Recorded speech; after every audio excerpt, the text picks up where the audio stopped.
Oh my gosh, The man. final word. Hey, what's that button? Word. Give me my thing, you. What's that pride, bro? What's that pride? It's pride, man. Flip my JSU all the way over, man. Man, we got a special guest, man. I'm excited about today, man. People been talking about this for a minute. We finally getting Rome in the house. What's up, Rome? What's good with y'all, man? Get it, man. Let's get it, dude. This ain't our first rodeo, though. I don't know why nobody never seen them other shows. I know, man, because maybe Kim Rome is burning. yeah, it probably just been too long. It just been too long. That's all. It's just been too long. But yeah, man. The so we gonna be talking word. about the owners meeting talk. Because there's a lot going around with that, man. So I'm excited to go through that with the big homie, Rome. We also got Big Game James. He gonna be coming in a second. Word. We got the OC, man. We figured out how to get him in, so he gonna like The final too. word. So, man, how y'all feeling? Feeling good, man. I'm feeling good, man. Feeling Yeah. great. Outside of Jerry Jones, but you know how you do. Yeah. Hey, you know, was it wishful thinking to think that we was gonna have a clean off season with no distractions? The final word. The final word. The final word. But feel you like guys we're know how it getting is. Word. The final word. Yeah, we know how it is. The Jerry, final what you word. think? The final word. The final word. The final word. Yeah, man. So now I like today, man. We got some good clips from the owners meeting. I really, honestly cannot wait to get into it. It's gonna be dope today. I'm excited, man. I'm really excited to hear from everybody on all this stuff. Like real talk. The final word. Yeah, man. So, man, y'all stay with us, man. We gonna be right back. Let me get this music going. I'm just changing some stuff in the background. Be right back. Y'all stay with the final word. Be right back.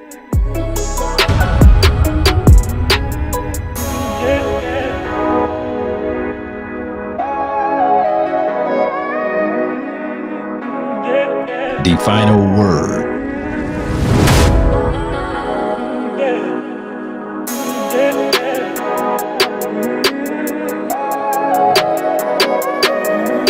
That's the way. The final word. The final word.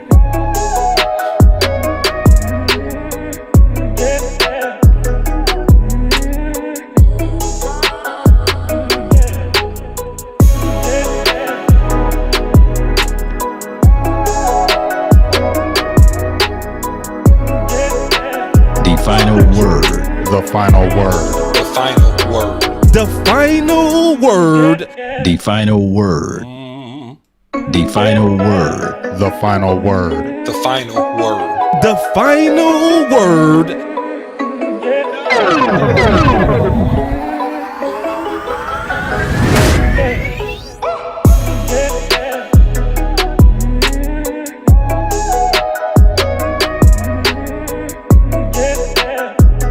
The final word. Yeah.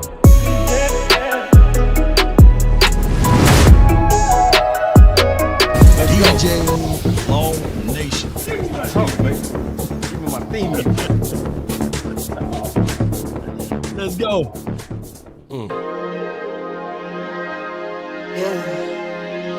Yeah, I just wanna run it up. Can we check or something? I've been really in the field, let up, yeah. I've been really in the field, let her rush, I let her feel. Lately, I just wanna run it up. Don't need no deals, I make the deal. Half a ticket to a meal. Lately, I just wanna run it up. Yeah. Kinda check or something. Lately, I just wanna run it up. Count that too, count it up, count it up. Lately, I just wanna run it up. Need them ones, I need them fives, need them tens, I need that change. To the safe, got blues inside. Come on. Greens and pinks, it's all the same. I still save and roll my change. Take some losses when I play, charge it to the game. I'm with L, yeah, I'm with T Black, I'm with Rabbit now. I'm with Bay, yeah, I'm with switch your size, now it's about loyalty. You switch size off for the bag, and that's worth more to me. I mix Nike with designer, I experiment. You just rock what's on the shelf, and I'm not feeling it. Search for the one, but baby girl, it's nothing real as this. Can't trust a soul, I keep a hammer, call it too legit. I've been really in the field, love the rush, I love the feel. Lately, I just wanna run it up. All right, man. We got Cowboy fan talk in the house.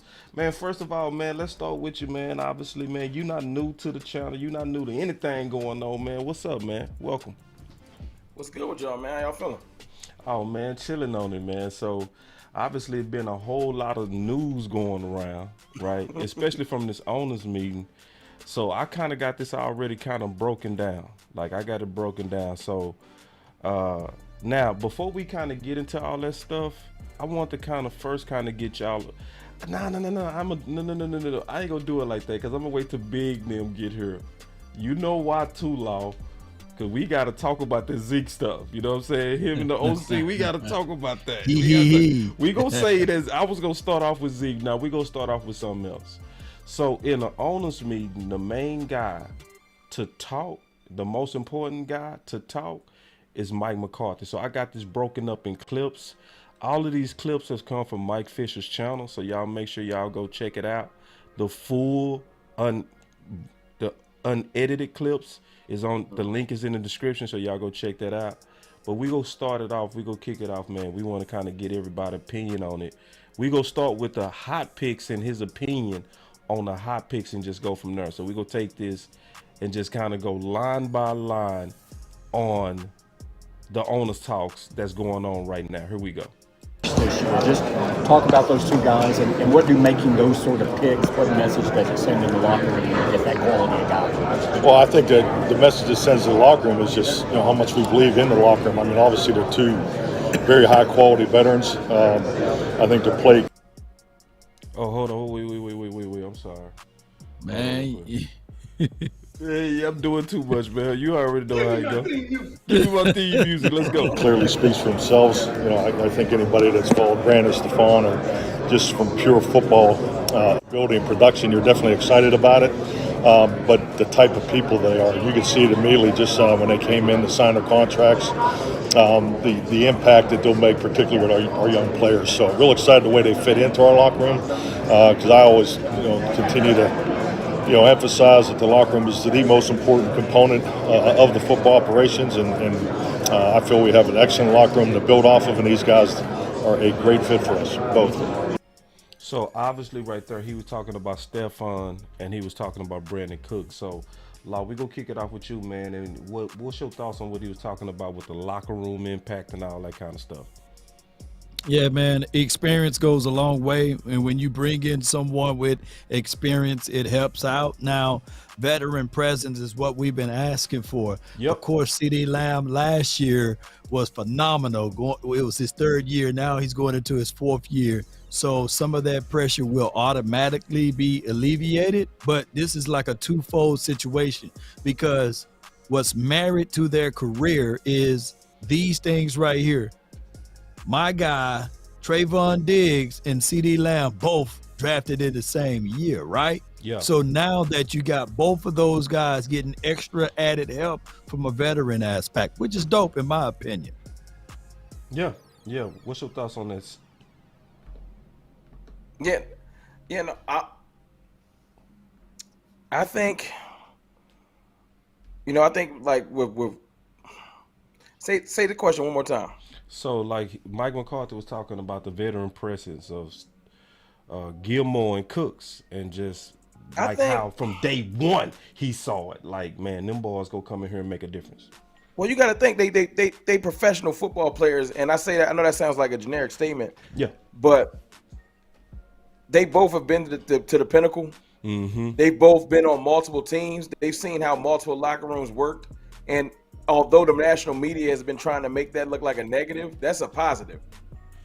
They've seen bad locker rooms because they've been to multiple locker rooms.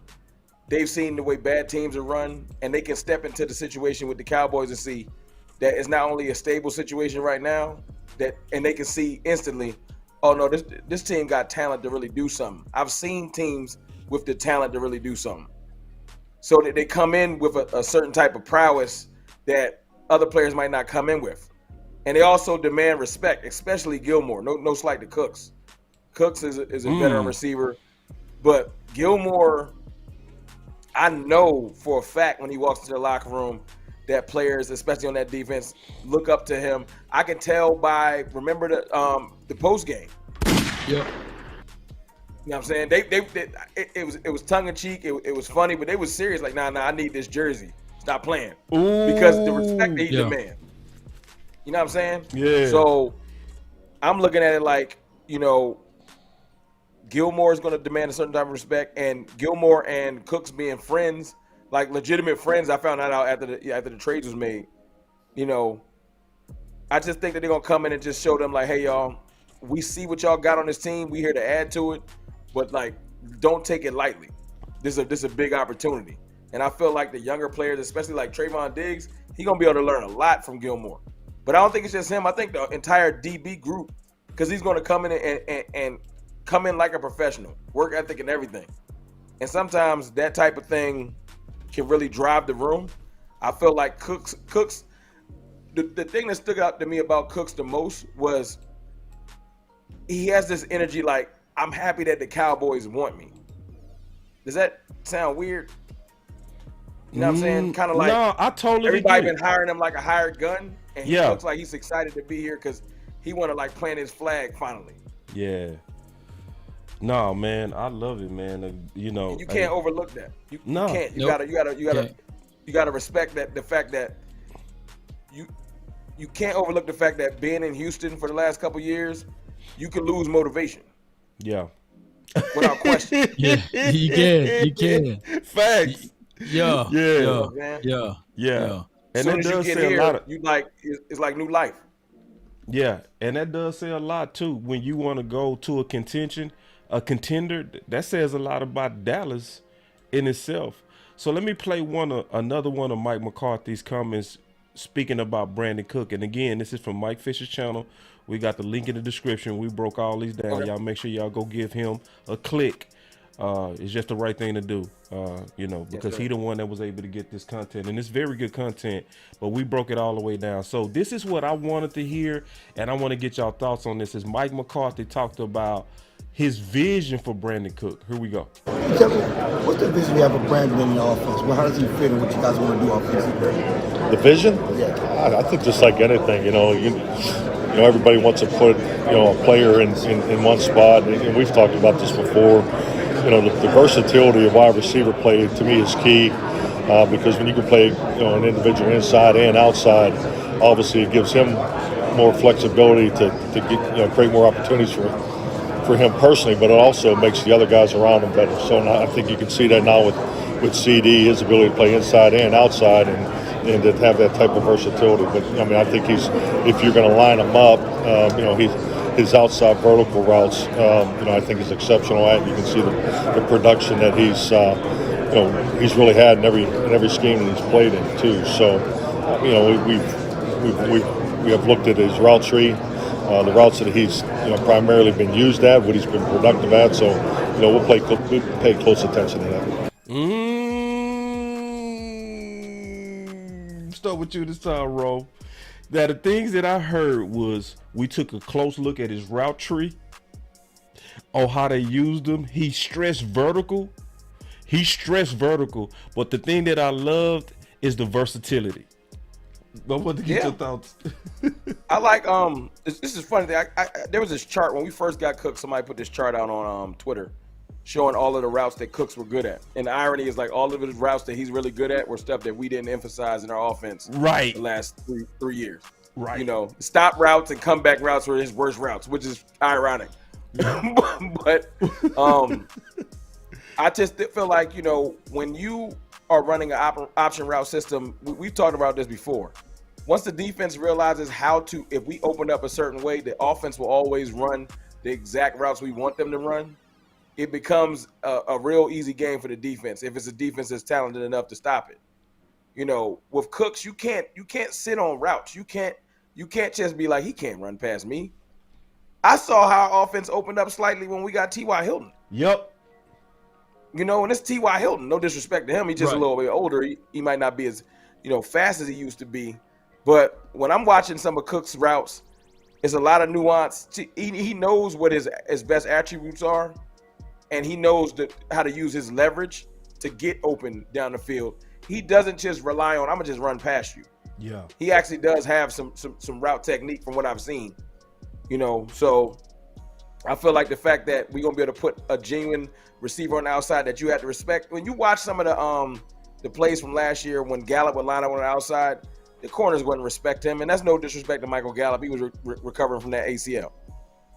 But you can kind of see in the back pedal, the corners, no one respected the fact that he might keep running. Yeah. Yeah. So I just feel like just Cook's mere presence is going to change a lot, especially for CeeDee Lamb.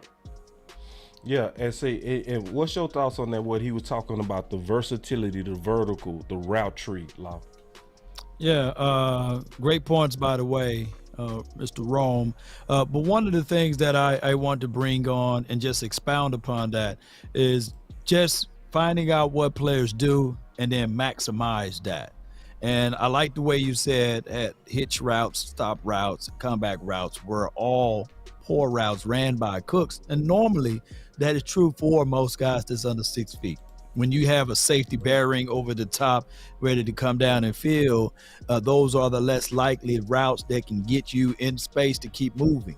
And if you look back at this would help bring an extra element to the table, a guy that can take the top off the defense, and it should bring forth deep overs, your individual over routes as well, your shallow drags, and that is what the busy work that he can do in a route concept and scheme.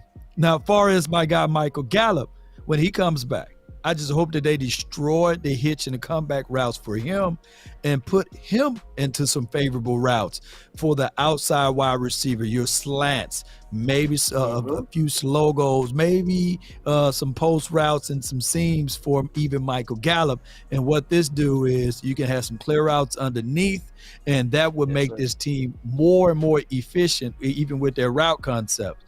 These are the things that you don't want coming off of an ACL, MCL, or whatever injury that he's got coming back from now. It's routes where you have to stop your weight and distribute it to another side. And that's why I think that Kellen Moore's system was very poo for us, because he didn't put people in favorable positions. And I know I'm long on this delivery, but I'm going to close it on this one. Dropping knowledge. Yes, indeed. I'm going to bring it home on this one. He said that CeeDee Lamb had he could play inside and outside. Yep. You got now guys that can all play those inside and outside, even though Gallup, hear me out, Gallup primarily play on the outside. But now you can do a lot of busy work with that, because all three of those guys can play that particular role and within the confines of the system that they're going to bring. And one other point that Mike McCarthy said today is that he's trying to make the offense less complicated. Oh, wait. No, I want to get on that. Wait. Hey, I got the clip. I can go on. Because you was just going to go on. Hold on. Let me play that clip real quick. I can do this for hours. Go ahead, bro. Hold on. Let me add one thing to what Law was saying. Yeah. Basically, I just want to say this, because he said something real small and nuanced I might not have caught. You know, the offensive coordinator that we lost, that is gone, he had a whole lot of, I don't feel like this guy can do this in his repertoire. Right. To work to a point where he wouldn't even give people a shot. Like, reason why I don't really know what Jalen Tolbert is, because he just wouldn't put him on the field. You know, I don't think Michael Gallup could do anything inside. I'm not even going to never even try and give it a shot. You know, and I think that CeeDee Lamb is primarily a slot. Just that's how I feel when I see him play outside plenty of times and have success. It's just he was so, what do you want to call it, tunnel vision, to where I'm gonna do things my way. I'm never going to even fathom the concept of maybe I can put this player over here because it's a mismatch. You know, it was almost like like I've heard people describe him as like a joystick. No disrespect. No, that's disrespect. That's damn. My point is, just is a video game to him. It wasn't really as serious as far as the game strategy, the flow of the game, and everything like that. We heard Mike McCarthy touch on that. It's more so, I'm going to run this because I think this would be fun, instead of just realizing that, okay, in this game, this particular player is a mismatch for this or that, or I'm going to run CD Lamb in the slot no matter what. I don't care if it's a mismatch on the outside. And it's just, when Law said, that it wasn't favorable for Gallup to be running those certain routes, it's almost like he would see it and realize it and be like, I'm still running that route with Gallup. I don't care. Right. And that's just, it's silly to me. Hey, first of all, I see some birthdays. Happy birthday, bro. Who else's birthday is it? I see some birthdays in here, man. Happy birthday, C. That's a day one on this channel. Man, we appreciate you a lot, big dog. Happy birthday. And I agree with Mickey. Turn up, not just this weekend. The new rule is you got to turn up the whole month. For me, it's the whole year. I celebrate my birthday the whole year. But for you, dog, it's the whole month. Now I'm messing with you. Happy birthday, dog. Happy birthday, dog. Happy birthday, dog. Now, here we go, because I can't wait to get into some more of this sauce. Because, see, you already start going there, Law. You start going there. I can't wait to play this. Here we go. Because, see, this owners meeting is real. And I started with the weak stuff. It's going to get better. Here we go. Pre-snap decisions, does that go pre-snap responsibilities of a quarterback?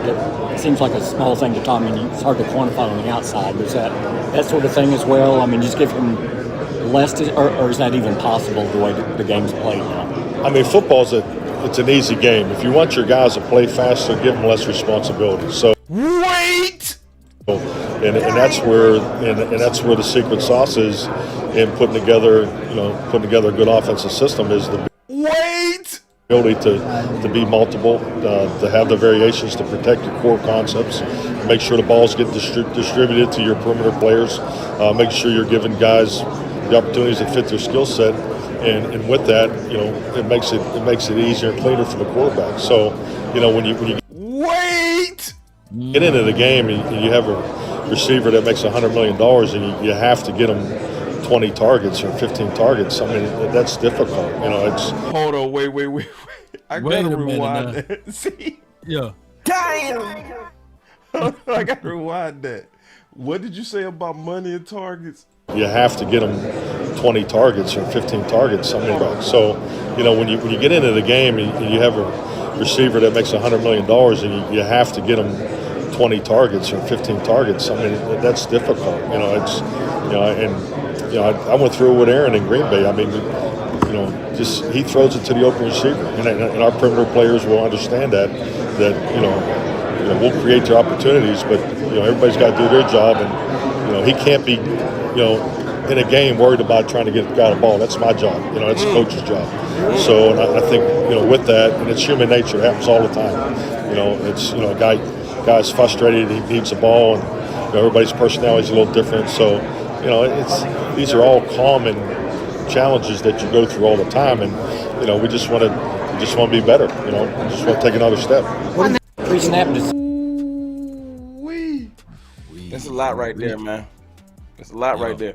Yeah, man. So the things that were standing out to me, Rome, was the simplifying of the offense, making your guys play faster by simplifying the offense. I don't even think he taking a shot on this one at Kellen. I just think he was shooting at Kellen. He was shooting. Make no mistake. He was shooting. Doing some shot. Was it? I said that earlier on Twitter. Go ahead, talk your talk, bro. He was shooting at, first and foremost, he was shooting at Kellen. It shouldn't even be taboo anymore because it's been reported nationally that they had issues. Yeah. So it ain't even like a secret, like, don't say that because people are gonna look at it weird. They know that they didn't like each other. Yeah. And it was a difference in philosophy. Yeah. It was I was born with a golden spoon in my mouth, and I can do no wrong because I was enabled, and then eventually that enabling was his end all. Like it ended up being his end because like I said, Joystick be out there just calling plays with no type of flow. You know what I'm saying? And the fact that we drafted a receiver that was so hyped up last year in Jalen Tolbert, like I'll keep going back to that. And the fact that it's the whole next year, I have no idea if he's bad or good. Yeah. He ain't get a shot. It ain't like I can point to like 5 plays in a year, like every time we threw the ball at Jalen, it just ain't work out. Yeah. You know, and what did Jalen Tolbert stress to Mike McCarthy's point? I was thinking too much. It is what it is. I couldn't just fly. You couldn't just put. That's why, and this is another reason why we couldn't bring certain receivers in during the year, because they're probably like, hey man, let's go get that receiver. Our receiver room looking weak. They gonna understand this complicated system. We can't bring them in. Yep. You can't bring them in. This was uttered too, even from your boy T.Y. He was sitting there like, man, this is kind of like, hey, it took him. Remember, he wasn't prepared to play that extra week early because of the system that was put into place. Yep. So you on point, man. You right on the money. Look. But Andy Reid can bring in Kadarius Toney and get him in the game within 3 days. Yeah. Oh my gosh. Yeah. How's that even possible? Hood boy. Yeah. Let's add that to it too. Let's just add that to it too. Yeah. So I'm excited because we are getting ready to simplify this offense. Yeah. It's playing out exactly like I figured it would when we lost Kellen, that they go simplify this offense, and I think it's gonna be what we've been waiting on. Because did you hear that one thing that McCarthy said though? Well, you I hear didn't hear it, but the one thing that stood out to me real quick. He said that's the coach's job. I need to worry about that. Yeah. That type of assertiveness, Kellen Moore don't even got that in his bag. He not assertive at all. Right. Yeah. So Mike McCarthy, the type of dude that will command his quarterback and his team. We doing this. Kellen Moore is going to suggest some things. Right. It's different. You got to come in with some type of confidence and directive. Kellen Moore ain't leading no room. Like when we walk into, if it's an offensive situation, Kellen Moore's like, I think this will work. Mike McCarthy will look somebody probably in the eye and say, I know this will work because it worked before. Right. And let me say this right quick about that. You see, I think that Mike McCarthy, with the intentions, were to originally help Kellen Moore.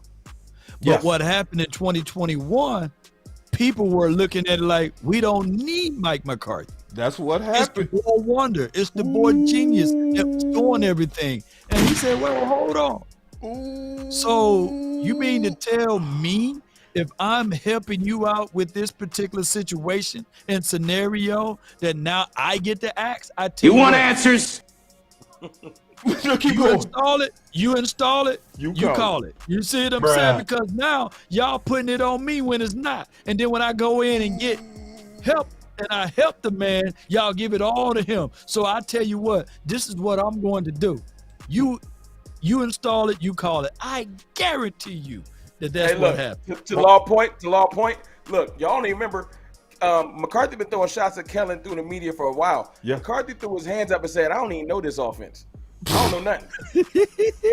Like, you know that everybody took it as Mike McCarthy stupid. No, Mike said, man, they ain't even me. None of it's me. Don't point to me. It's all him. And people took it as, Mike don't even understand what they call him. No, Mike understood the offense. He's just like, I'm washing my hands. My fingerprints ain't on this. So at the end of the year, when it failed, y'all got to put it on him. Yeah. Mike McCarthy was smarter than Wade Phillips. He was. Wade Phillips was that guy that walked right into the axe. Yep. You know, he walked right into his own grave. Because ironically, it was crazy that all of a sudden he got cut and then they started playing better on offense, right? Come on, y'all. It was the same song and dance. I promise you, it could have been Wade Phillips calling Mike McCarthy and say, hey, man, don't do that. Don't do whatever you're thinking about doing to put the fire out. Because what will happen here is that they're going to ask you when things don't come right. Yep. That's a fact. He played it perfect politically. Perfect. Yeah. Now, people underestimate his intelligence. Yeah, his political savviness is top notch. Now I'm finna really show y'all. See, Law, you in Rome. Say y'all on point because what you just said, Law. Listen to this.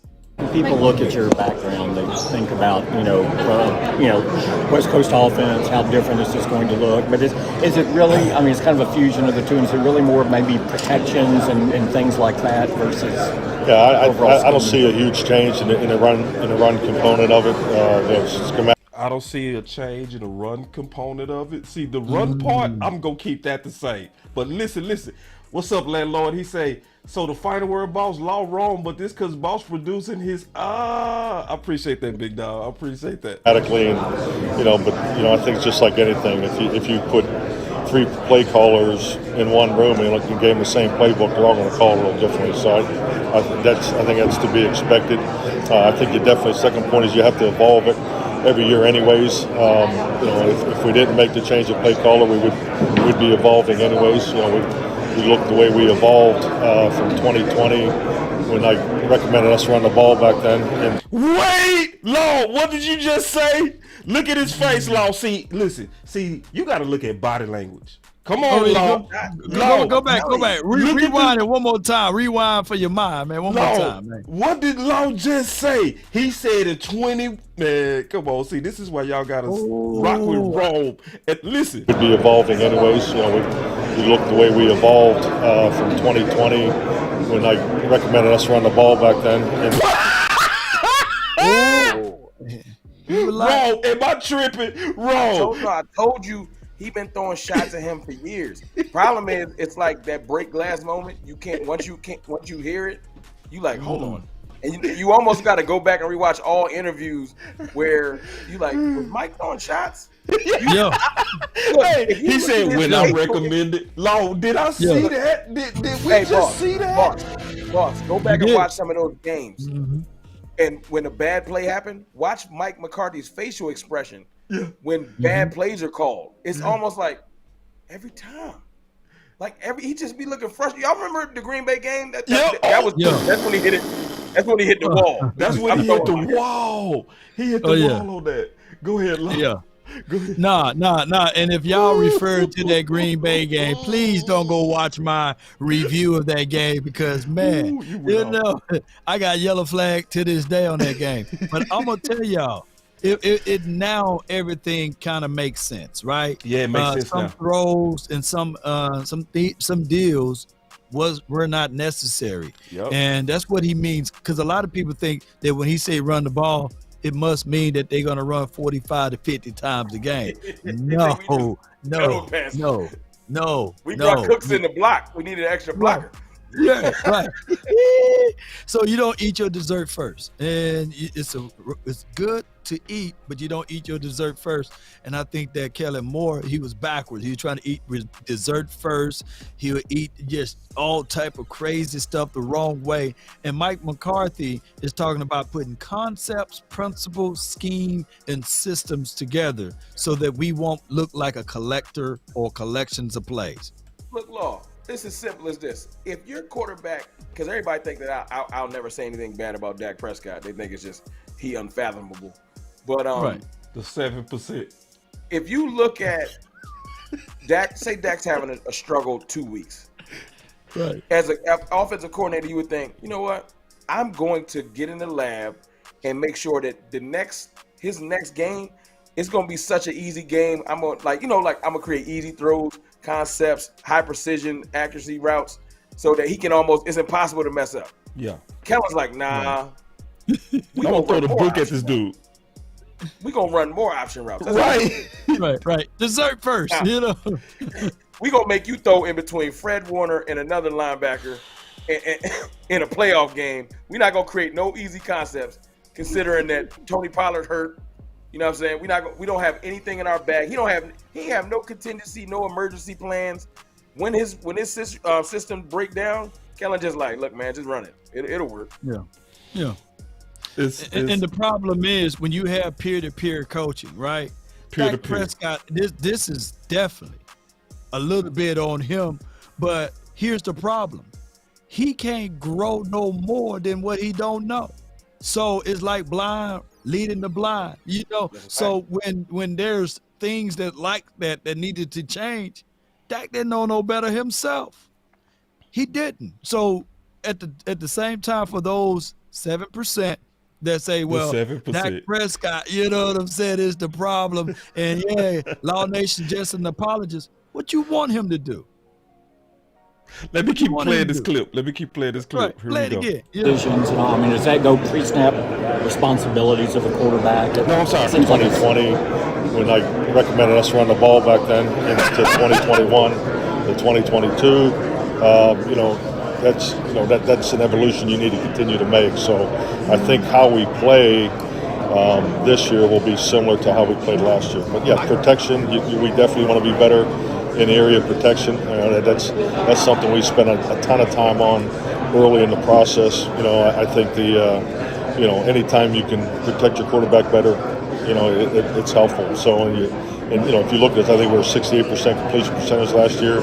We want to be above 70. So, you know, we're just trying to, you know, you're always trying to improve your efficiency. So, obviously, the giveaways is another thing we're focused on. But so, to me, those are all normal focal points in the off season, and that's where our focus has been.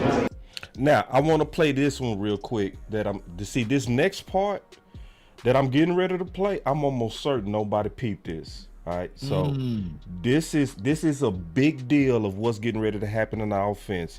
So listen close, and we go around the circle. Now we finna pick up.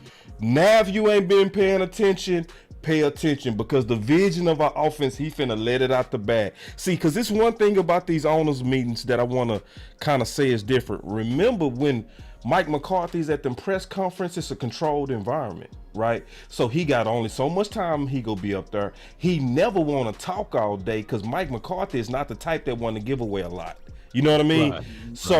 It's controlled. In these owners meetings, notice Mike Fisher, all of those reporters just surrounded him at a table. You can't move. So they just pounding you with questions. So he coming out with what's getting ready to happen. So y'all listen to this and tell me if y'all pick up what the offense is getting ready to be. Here we go. He's been in a lot of different schemes. Yeah. Is that scheme friendly, quarterback friendly, a guy that can jump into a different place and still have the same success? No, I think it's a great point. I think it definitely shows his versatility, and I think anytime you jump from scheme to scheme, I know for me personally, and now to have the opportunity to coach the last couple of years in a digit system based, it was made from a digit system, and now and being a West Coast offense individual my whole career. I mean, when you learn other systems, I mean, it just broadens your football education. And I think Brandon definitely brings that. And so he was talking about Brandon playing in multiple offenses, but another thing that he talked about that he snuck out, the digit system. Mm-hmm. And that digit system is talking about option routes. And he was saying that basically we go take some of them option route concepts. It's not going to be on the level of Kellen Moore, but he's saying, and I'm going to show you more proof of that because he went into detail of Schottenheimer and the digit system. So, but what's y'all initial thoughts on hearing that? I'm going to start with you, Ron. Well, the crazy thing is, to your point, Mike McCarthy said, he said in a previous interview that you've broken down, boss, it's not that he just hates option routes, period. He said there's a place for him everywhere. I mean, in every, let's say every game plan. Yeah. It's the fact that I feel like they were overused. It was just too much. Yeah, it was too much. And poorly used. There was no strategy to it. It was just, we're running an option route. You know what I'm saying? Right. But to the other points that Mike was making when he was talking about the completion percentage and where he wants the offense to be, I think it was more so him tipping his hand to he wants the Cowboys to have an identity. You know what I'm saying? And it seemed like when our back was against the wall, we just would throw plays at like anything out there. You know what I'm saying? Like in certain games, like if you look at certain old Green Bay games, you would see when the game was on the line, there was a go-to. There was no type of nervousness. It was like, okay, we got this. And although we did a whole lot of 2-minute drill work, from what I've understood, it still was being ran by Kellen. Like he said earlier in the interview clips, you know, you can give somebody the same playbook, 3 different offensive coordinators, they gonna all call it a little bit different. Yeah, he said that. You know. Yep. So I'm looking at it like this. Mike just wants us to be more prepared. We're just, like I said, I heard an interview where he was called joystick. Basically, he's just out there calling stuff. Yeah. I know that sounds disrespectful because his offensive concepts weren't completely trash. Obviously, they got us to the #1 offense in the league. It's that when you don't have a point of view or a direction you're heading in, you're bound to fail. I don't care how talented you are. And a person that's less talented with a plan will always defeat you if you're more talented with no plan. You know what I'm saying? Mm-hmm. So it's almost like, let's take LeBron James for example. LeBron James might be the most talented basketball player we've ever seen, although I'm a Jordan fan. But the proper strategy, you've seen LeBron lose multiple finals because sports is a game of strategy. And we haven't had strategy on offense. We've just had offensive concepts that work against inferior opponents. Yep. You know what I'm saying? But when the talent meets the talent, and now your true offensive scheme got to dominate smart players, it was a disconnect. And Mike is just saying, hey man, I want to be precise in everything that we do. And as soon as he said that completion percentage should have been higher, because you would think, 68, that's pretty decent. That is pretty decent. Mike's like, nah, we was running the right stuff. Mm-hmm. They would be 72. Right. 75, 72. Right. Yeah, that's let me play this real quick, Law, before you go, because this is the B part, which was later on in the interview. Check this out, and then I want to get your commentary, because he go into detail. Like when you first came here, you didn't change the offensive language. Yeah. And it seemed like a wise move. Do you make some changes in that regard now? And how is the install going? Well, the only language change that we'll make is to the new things, and we've been very sensitive to, how things were called before. Because, So that answers a question that a lot of people have been having about language, right? And keeping the consistency, because a lot of people have been concerned about that. Because you got 2 guys that have been in the West Coast offense, and Brian Schottenheimer and I, and the beauty of Brian, he's also coaching a digit system, and Brian is, So when he's saying digit system, he talking about option routes. Has his own, playbook to say, which is a combination of both. So this is going to be. See, he finally said it. Now we heard it. It's out there now. So Brian Schottenheimer, we gonna come back to that, Law, but he pulled a cat all the way out the bag. So for people that been wanting to see what our offense getting ready to be, Brian Schottenheimer is gonna run a combination of optional route in West Coast. He just said it. That's why I'm happy that they kind of surrounding them, cornering them, keeping them in that circle, making them talk. The only thing I don't like about it is our ops can hear this type of stuff too. But for those of us who want to get a clue of what's getting ready to happen, that makes me feel good that we not totally eliminating option routes. It looked like we just go run it smarter. Very good fit. I think the new wrinkles that we have will probably be terms that we feel fit the current terminology, or if it's brand new, we may use some of the West Coast terminology just because there's history. See, I'm huge into the history of concepts. Just fortunately, being in the same offense for 30 years, when you say flanker drive, you say double, pantcher. I mean, those concepts are more than just routes in a read for the quarterback. So, there's every play has history.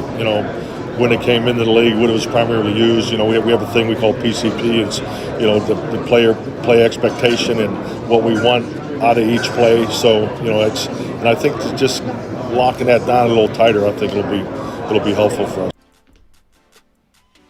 Man, great. When we say system, that's one thing. Scheme is another. Concept is another. Philosophy is another. And when y'all put those things together, it's strategy. Mm-hmm. And the Cowboys really didn't do that. We would go for 1 week, 14 personnel. Oh my goodness, unbelievable. 13 personnel. Oh my goodness, unbelievable. And then the next week we'll go into 11, etc. So when I say these type of things, what Mike McCarthy is saying that, hey, history is involved. So when somebody running an F route, and that's F route is in the middle of the field, it's already principles put into place and strategy already put into place. 30 years of historical data put into place, y'all. So when Mike McCarthy said he didn't want to really change the language because of the Dak Prescott to Kellen Moore relationship was there, right? And it would have been breaking down the nuances of wide receivers, etc. And by him having Kellen Moore on the system and scheme or what have you, or whatever was put into place, he didn't want to destroy that. But it wasn't his. It wasn't his because he was forced to keep Kellen Moore. There's no one that will be going into a situation in a scenario to go and purchase a car and say, well, I don't know how to drive the stick. Right. And you only have a limited amount of time to finesse that. So what Mike McCarthy did said, okay, we're going to make it still automatic because that's the level that he's on because he can't drive the stick, and we're going to keep it rolling. But now that we can get more bang for our buck with information and knowledge, now we're finna see the true Mike McCarthy now because he got someone that can understand the language that he spit out. And here's my 1,000 truth. Write this down, y'all. Kellen Moore wasn't 1,000% trash. No. He had some good thought track. But just didn't know how to apply it. And we see it all the time. Not enough season. Yeah, my little one is real smart. My little one, I got a 6-year-old, she real smart. On Roblox, she know how to move around and do a whole bunch of stuff, but she's 6. Just because I hand her car keys, I mean, she's smart, she got all A's. And if I go hand her car keys, and then, I got a nice fancy automobile. Too much for her.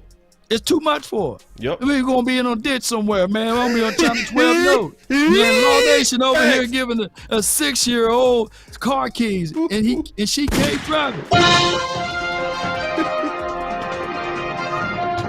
Breaking news, Law Nation is going to jail, for allowing a 6-year-old to drive him around. But we know that there's concepts and knowledge that was there, but it wasn't applied right. Going empty on second and toe. It's like literally leaving a gun and a knife on the table for Dak Prescott in an infant stage. Even he been in the league for 7 years. The concept, what are you doing that for? Why are you spreading it out? If we ask Kellen Moore to this day, what was your concept? What was your principles? What was your scheme? What was your philosophy? What do you do in order to win games? When you have the lead, do you know how to take care of it? Do you close it out? Yep. Do you close it out? Yeah. It's one word: accountability. Get him. He ain't been held accountable. You know who else ain't been held accountable? Dak Prescott. It's hard for somebody that you look at as a peer and an inferior person to you because he used to play behind you. At a point, he was your backup. I feel like, they was both peers and in the quarterback room, and now all of a sudden you supposed to be my boss. Like, y'all remember, because y'all football historians, y'all remember Mike McCarthy used to run this thing called quarterback school. Yep. Yeah. And I've been doing some research in that, trying to find as much stuff on that as possible.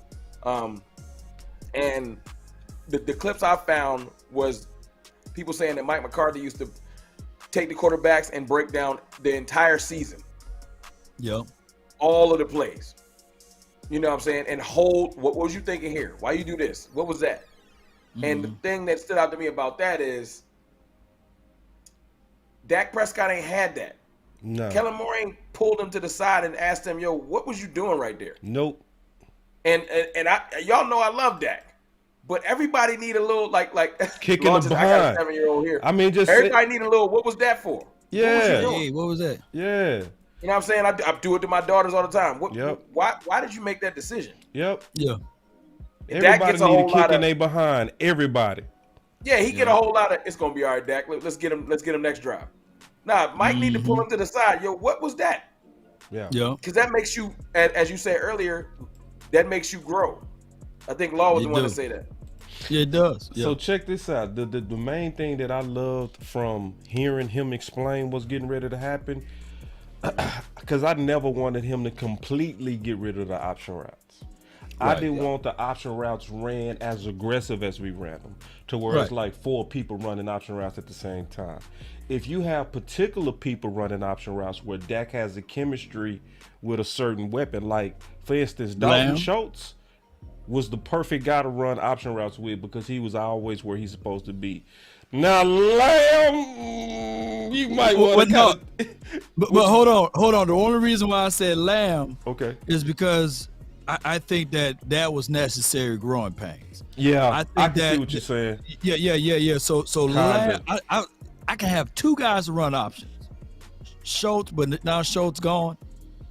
Now I can only see 1 person running options this year. Yeah, and it's Lamb. I don't want Ferguson and Peyton Hendershot running some options for me. And normally that option routes is reserved for bigger body guys, especially in the middle of the field, and because they can play with leverage. Right. Smarter guys. So especially if they bracket, they can scoot inside. Ooh, let me know. Check this out. Mike McCarthy said, I feel like players are going to be able to react faster when they stop thinking. Yep, that's true. I feel like Lamb ain't even tapped his full potential because he been thinking too much. And see, and that's real all the way. And I don't Lamb is out there thinking too much. I don't want Lamb thinking. I hate it. Yeah. That physical specimen need to just be balling. He just need to be balling. Balling. Hey, come on, let me put the camera back on Ron. Just saying. Yeah, and that's gonna make us better. Now, boss, before you go to your point, how many routes did AJ Brown ran last year? And I know it's a different system, but how many routes did he ran? Slant. Yeah, he was an in-breaking route guy all day. In-breaking all day. Where's my camera? Oh, okay. Yeah. So they didn't ask that. They paid that man $100 million. They didn't ask that man to, hey, let's option here. Slants, go, and breaking routes, right? Yeah, simple. Yeah. They simplified it. If you press up on me, I do want our tight ends, though, Law. I do want them to run option routes only because it's a simpler read. That's it. For Ferg or both? All of them. I'm still mad at Hendershot for that damn drop in that doggone game, and he calls it INT. And I know we still won that game, but that's my guy though. I'll see though. I might allow those young boys to do that. You know, I'm gonna tell you why, Law. Only because the reads are easier. Like the linebacker drops are pretty much the same between cover 2, cover 3, cover 4. You know what I mean? Right. Hook flat. right. Hook flat. Right. Yeah. And it's a shorter throw. You know what I mean? So you find that pocket easy. It's a shorter throw. Remember when we interviewed Novacek, he said that, remember? True. So I see what you're saying. With rookies, it is risky, or younger tight ends. I agree with you. And going back, and I hate to pull the scab off of it because it happened all the way healed. That second INT that Dak threw in that San Fran game. If it was just a simple drag, shallow drag, it would have worked. But stop your feet working back to you. Yeah, you allowed the defense to recover. That's our. I see teams take advantage of that on our defense all the time. The ball is out before the defense can recover. We got the players running downfield. They stopping, and the defense has I know what he's about to do. They get the break on the ball, and Dak Prescott, unfortunately, he's like, I gotta let this ball go regardless. I don't even have a good hot route. I don't have no type of contingency plan. I gotta let this ball go instead of just throwing it away, which he probably need to work on doing that in certain scenarios. But when all of your put like this, when the game's on the line and it's 3rd and 10, and because of our system, all the players run the same comeback route. It ain't that it was designed to be comeback routes. It's that the defense didn't realize, if I open up my hips this way on my drop back, they always gonna run a comeback route. They sit every time. But you know what baffled me though? It's still it's like I'm pull off the wound, I'm pull off the scab even more. And it was 2 different game plans for what you did against the Bucks versus the Niners. Like you gave my guy 13 slants against the Bucks, right? He didn't have any sits. He didn't sit on any routes. He slant, you know, and y'all go back and watch that play. You're like, yeah, Gallup was eating. Even the tight end was eating on those slants, and you had routes where those guys was continue to move their feet. And then the next week, you had these flag routes, four curl routes, hitches Joystick, and comebacks. man. I'm like, come on, man. Like, keep that same game plan. But granted, yeah, Pollard did get hurt or what have you. But, man, come on, man, with those routes. And I know that's water under the bridge now. We won't be having these issues for the 2023, though. Hold on. Wait. Hold on real quick. I missed some super chats. It's context, though. It is. Hold on, I missed some super chats. I'm seeing a lot of people giving super chats saying that they doing us bad on the likes. So, oh wow, yeah, they say it's a lot of people watching, but it's saying that the likes are down. So we need everybody to kind of take a break. Like button, man, on all sides. On all sides. Thank Shame. you, Mickey. I just not saw it. I'm sorry for missing it. I got caught up listening to all y'all and listening to this good. See, because when I'm talking to y'all, I feel like we just on the phone. Yeah, that's how I felt. Oh yeah. Yeah, I got too comfortable. I took my eyes. Mickey literally put out here, man, we got to take us a light break. So. You know, it happens all the time when you get this type of panel. When you get this type of panel, you got Rome, you got, you know what I'm saying, Law, and then we talking about these current events and we learning about the offense. You'll just forget to hit that simple light. Law made an excellent point. Y'all remember the Chicago game? I didn't see that tight end formation ever again. I'm still mad about it. Yeah. Brilliant. No, you Let's get rid of it. Yeah. I'm just like, yo, when we gonna make somebody defend that? We not. We never run it again. That was one time thing. And that's what Kellen do. Like, oh, that worked. I don't need to do it again. That's so confusing to me. Yeah. Now that's like who started the Wildcat back and brought it back? Was it Miami? No, that was Miami. Yeah. That was Miami. Yeah.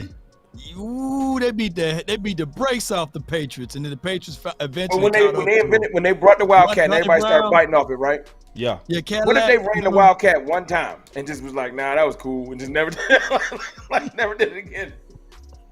So I found one of your super chats, Mickey. Did I miss another one? But hey, check this out. Let me know, Mickey, if I did. Just leave your comment and I'll take it again. I'm sorry. But check this out. Now, I'm sorry, we got to get into the goofy stuff. Y'all ready for the goofy stuff? Is it wee woo or just goofy? It's wee woo. Wait. Let me just let it play. Now, this is going to confirm it, and we going to kick our feet up and talk about this one. Here we go. Talked about protection a lot. I mean, Tyron Smith coming back and just where Terrence Steele is and his return and how you envision, because you have three pretty good topics there, how you envision. Yeah, we've been talking about that, and it's hey, get your your five most veterans on the field the same. Now he talking about Terrence Steele. Time, I mean that's a very fair outlook, but how you train those positions, because you're definitely 17 games it's a long year, and we haven't had, the 5 linemen with consecutive starts, my time here. And you have to pay attention to those statistics. They're real. We've lived that the last 3 years. So with that, we need to train that way. So we're going to have position flex with some of our players. Some of our young guys need to take the next big step, and I think they definitely will. Lasco and Ball, and so I think Matt Farniak's in there every day. So these young guys need to elevate, and hopefully we'll continue to add to that room too. So position flex will be important because ideally I'd love to line up. I mean, I tell you this all the time. Just you look at the statistics of an offensive line that has consecutive starts, it directly equates to winning football games. I think Philadelphia had the highest. So that was some good knowledge he dropped right there, though. That was some real good knowledge. That's some just connecting the dots. Let me play that again. It's a line that has consecutive starts, it directly equates to winning football games. I think Philadelphia had the highest 5-man start this year, if my numbers are correct. So that's important, but that hasn't been the case for us, which is fine. But so we need to train that way. So Terrence will cross-train a little bit at guard. I mean, we're talking about it. Yeah. Wait, no, wee woo. Look at his face, Law. He said with Terrence Steele train that guard. Look at his face. Look, just the body language. Look. A little bit at guard. I mean, we're talking about it. Yeah. No. That is wee woo. Am I tripping? Yeah. That's wee woo. That's wee woo. Slap Look him with at his that. face. Slap him with that drop though. The wee woo moment. Oh, you Slap see him this with guy? it. See this guy? Number one bullshit guy. He do the wee woo. They asked him about guard. He looked like I what? hadn't seen his face. Oh, you didn't see his face? Oh, look. Until now. I had seen the quotes earlier, but I hadn't seen his Yeah. face. Watch his This face. context Watch with how the he fuck looked with the like. video. What? Yeah. No, watch. So that hasn't been the case for us, which is fine. But so we need to train that way. So Terrence will cross train a little bit at guard. I mean, we're talking about it. Yeah. Yeah. You wanted it, bro. We Bro, talking do you about like it. pistachio We talking ice about cream? it. Yeah. We talking about it. You know, We talking about it. He said. Well, Yeah, we talking about it. Hold on, let me keep playing. Talking about it. We haven't got in there with those guys yet. All season program starts in April, but yeah, we're looking at all those things. I mean, you got to pay attention. Time is up. All right. My boss. Take care. They pulled him on Mike. I'm telling you, boy, they had Mike cornered up in there. See, because it's a whole lot of wee-woo going on with that, man. It's a lot of wee-woo. So they over here talking about Terry Steele at guard. Let's go around a circle on that. Let me start with you, Law.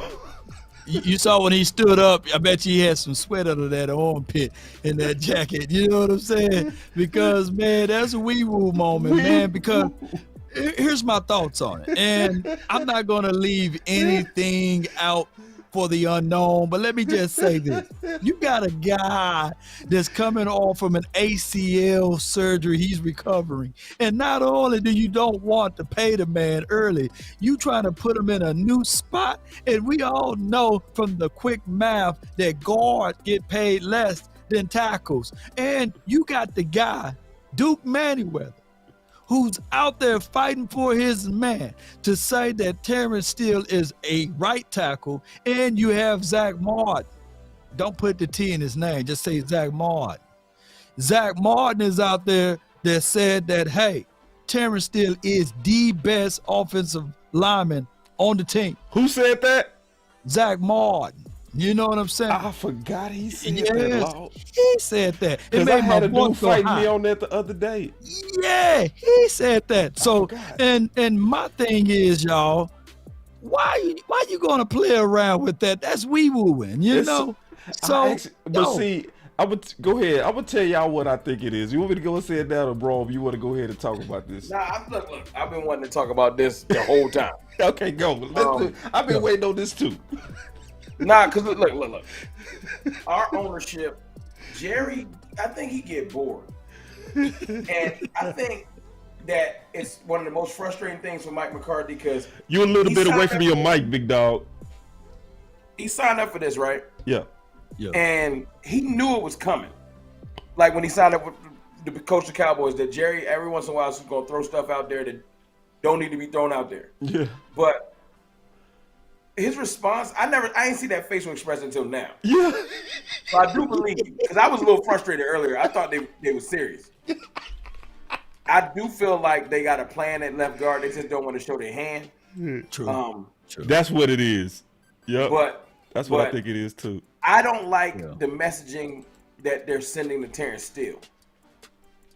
You need to be getting behind him with confidence. And maybe they're behind the scenes like, look, man, don't pay attention to what we're saying. But the fact that he uplift, like from the beginning, when everybody downplayed Terrence Steele when he came in the San Diego game last year, the year before last, rather. You know what I'm saying? To where he is now, and to have your owner come out and be like, yeah, you know, Terrence is going to be a good swing. Like, I just ain't like that message. That's disrespectful. Yeah. He's earned the respect to be like, nah, he our right tackle.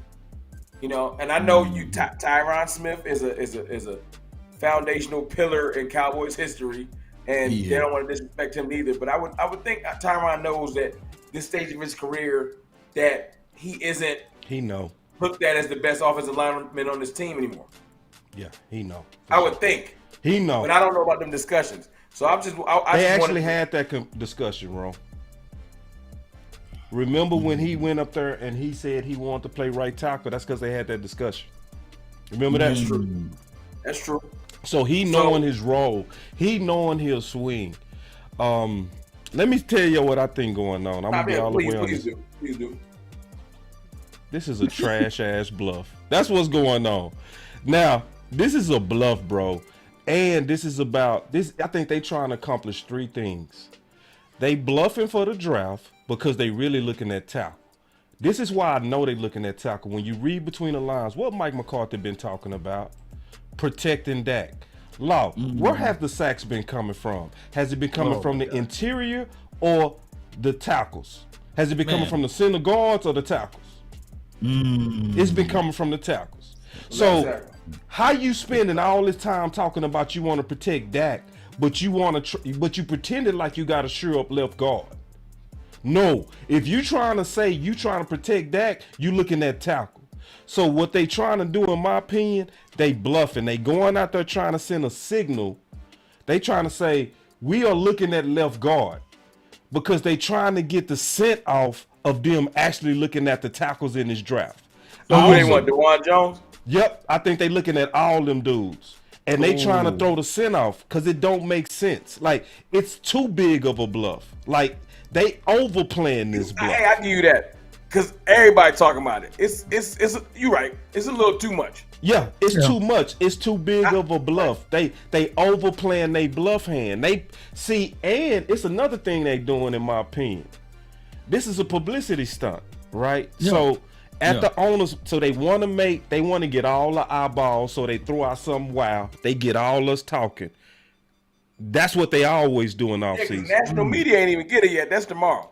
Oh yeah. Tomorrow they're gonna be talking about it. I hope they never get it, honestly. But you likely right. You likely right. I can see them picking up on this tomorrow. You know they usually a day late. You right. You right. You dead right. They likely gonna be but I think tomorrow, this is a major bluff. Colin Cowherd gonna be out there like. So the Cowboys are gonna play. They gonna talk about guards on the herd.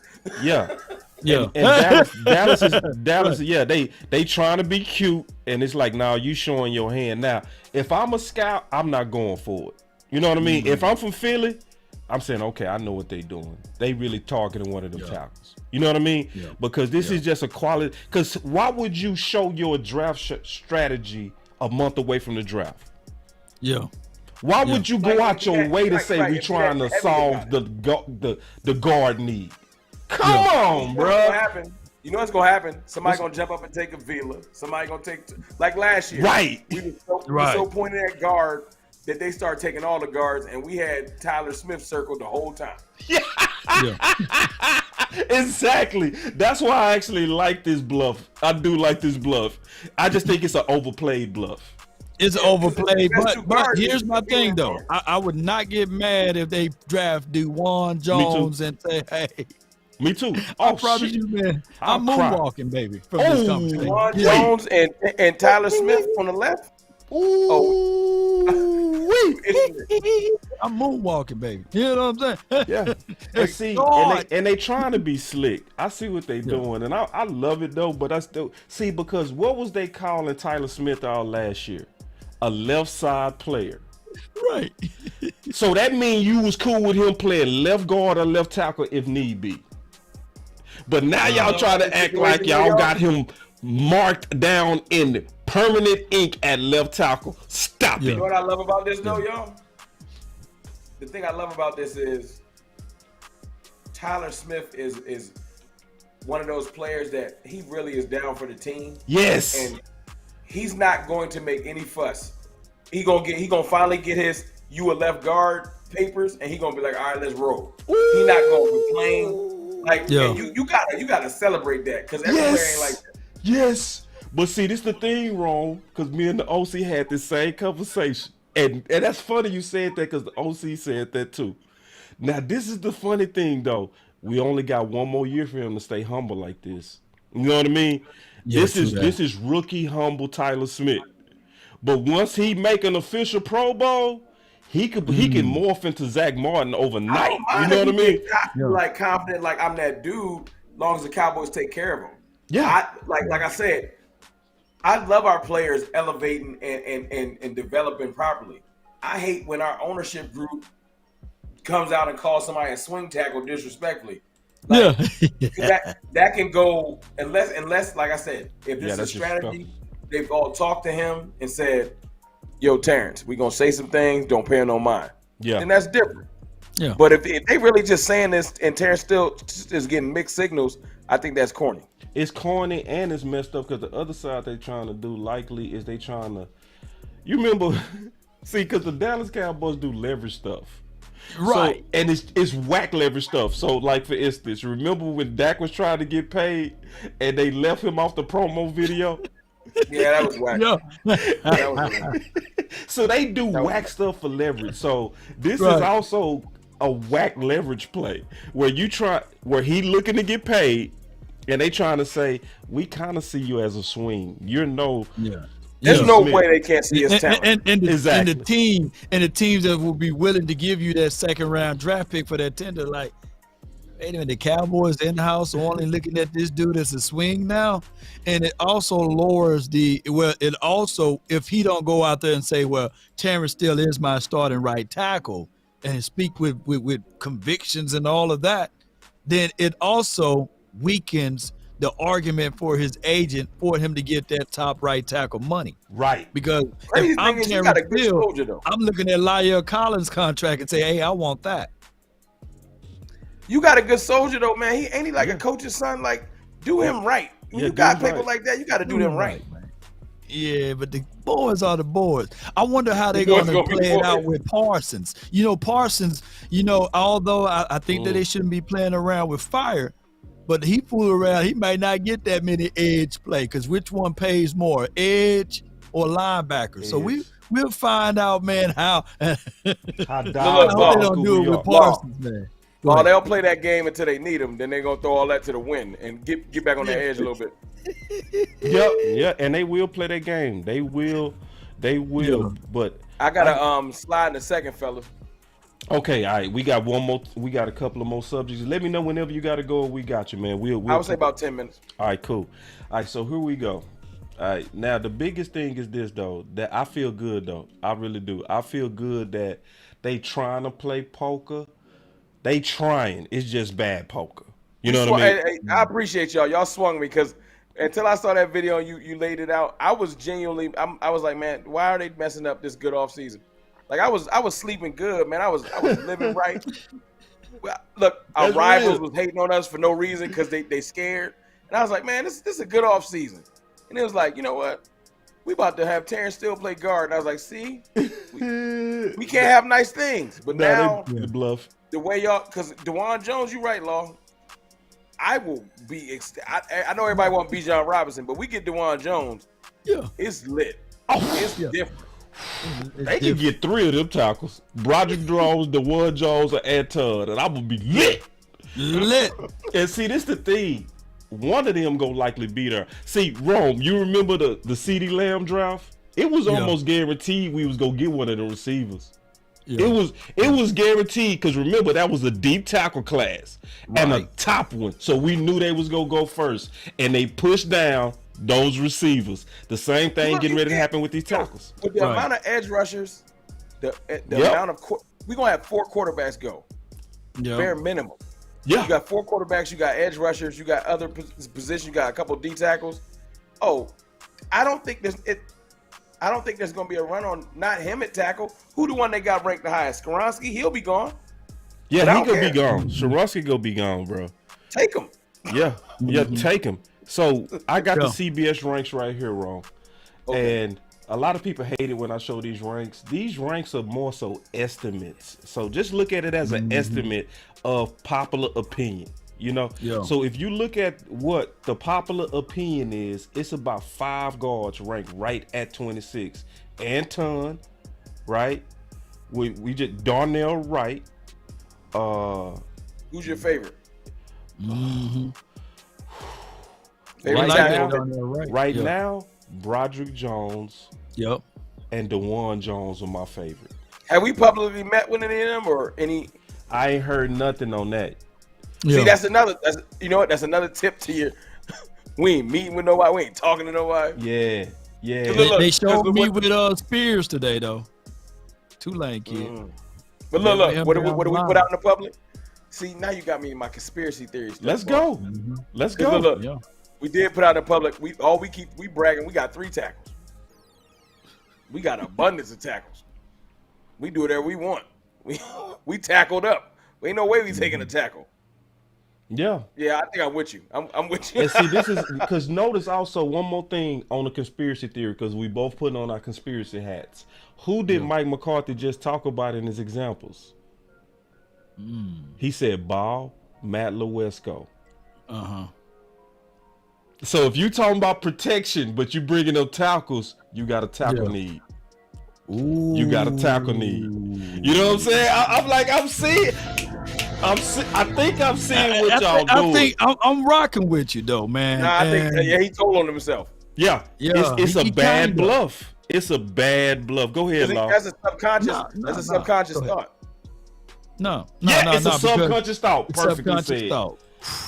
Yeah, because I can give him the short answer to Josh Ball. Like, I just don't see it, right? Kick him off the team. I get him. Matt Walesko still got potentials to me.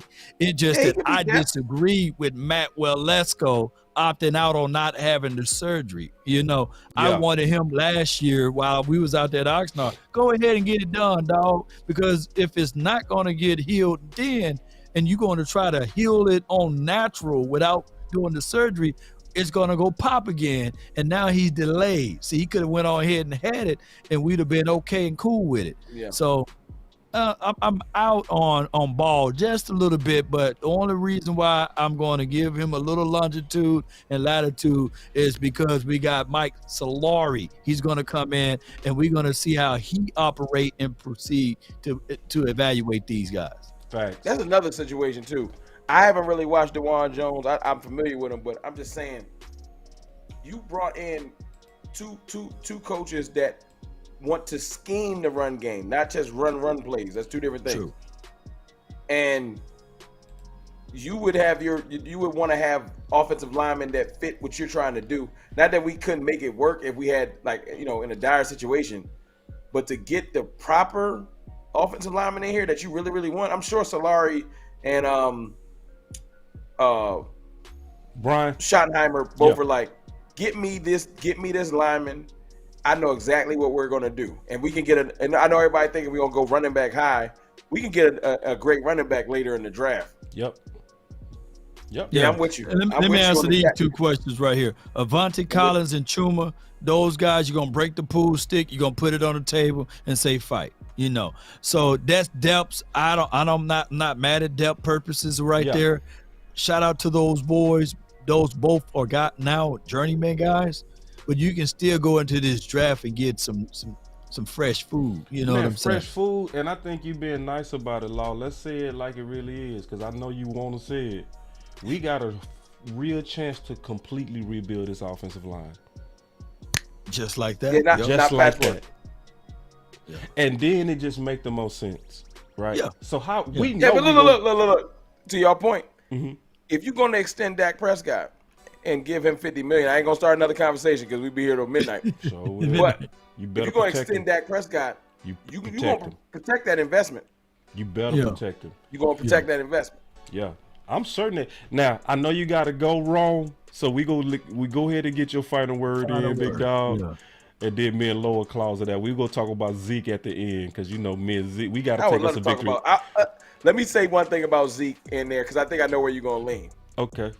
I'll save this for the final word if y'all don't mind. Okay. I'm happy with the leadership on this team. Yeah. If I can get that across, just I know a lot of people for some odd reason they let the media skew how they think about Mike McCarthy and things like that. But I ain't gonna front.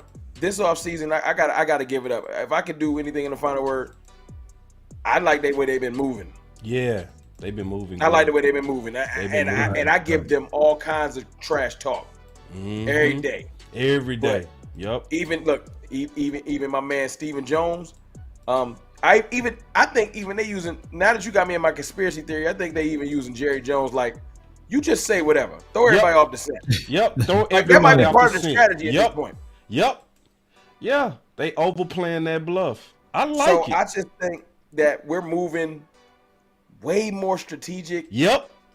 And I'm the Gilmore thing and the Cooks thing, and not going for the splash, but going for the player that, if you really, really want to look at it, out of the 3 receivers we was looking at, Cooks is probably the best fit for what he's going to be able to do for the offense, because D-Hop was just CeeDee Lamb, but later in his career. And Odell Beckham doesn't do exactly what Cooks does, although he still has a little bit of explosiveness when he's not injured.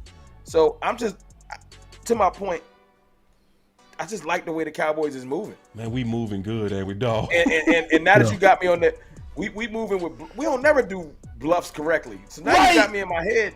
Yeah, this a bluff. Yeah.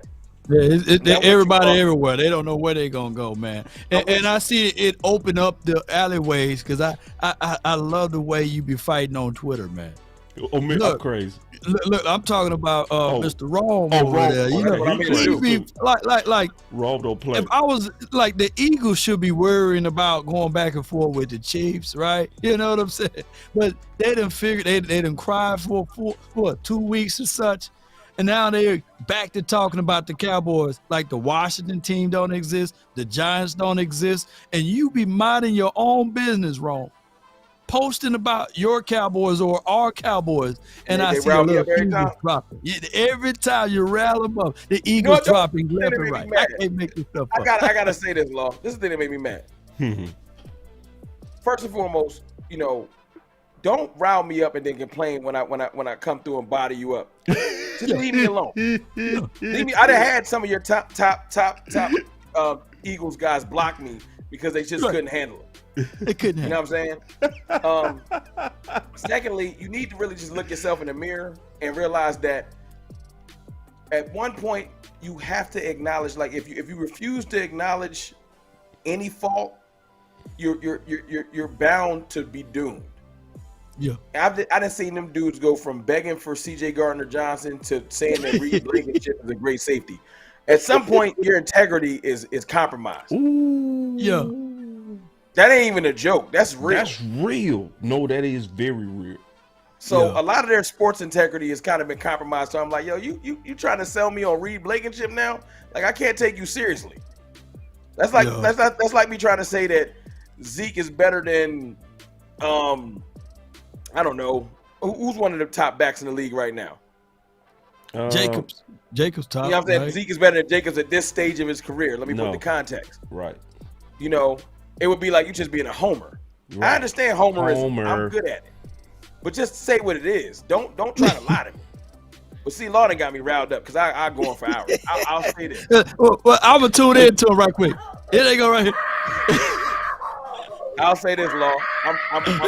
Everybody got a role, whether it's on the Cowboys or not. And in the Cowboys content creation game, I'm frontline. I'm a frontline soldier right now. I know my role. I understand my role. I'm good at my role. And the Eagles fans should hope that one day I stop being good at my role, because I'm going to stay on them until I get tired. It is what it is. So what's your final word? Because I know you got to go, bro. I want to get your final word. My final word is this, man. I like the way the Cowboys is moving. It's one of the most strategic, concise, point of view ways of doing our offseason in a long time. Like, I haven't seen us do stuff like this. I feel like we got a complete plan, and it's being executed. It's not just freestyling. It's been executed. It's being executed right before our very eyes. And now that you got me thinking about this tackle thing, I'm like, okay, they got a plan with that too. So I almost don't want to start celebrating too fast because they might piss me off. Yeah. So I'm going to just say I am happy and pleased and proud of the way my front office and my coaching staff is moving this offseason. You know I'm stirring the Kool-Aid. It's okay too, because I'm drinking it with you, dog. Let's drink it together. Yeah, I'm all the way, man. Y'all clap it up for Ron, dog. I'm so happy my dog came through, man. Please, can we, I know that tonight I had trouble getting set up. I would love to come back on the show whenever y'all free, man. I want to carve out more time and not be short. Yeah, let's no doubt, man. Yeah, we put this together last week, me and you, dog. 2-3 weeks. Next, I'm cool. Yeah, man. Whenever you free, you already know how I get down. Yeah, let's No rock, doubt, bro. man. Because I've been looking at the chat, bro. The chat is loving you. You know what I mean? Well, So I appreciate we y'all, all man. I'm about the fans of y'all community, work, bro. man. We a community. And if y'all stay on, all I'm gonna do is go get in the chat, and my wife gonna be looking at me like I'm crazy. Man, but appreciate it, man. Me and Law go cover the Zeke thing. And we supposed to take a victory lap on this anyway, man. Y'all clap it up for Rome before he leaves. Bro, Man. walk Y'all again, walk again. get me.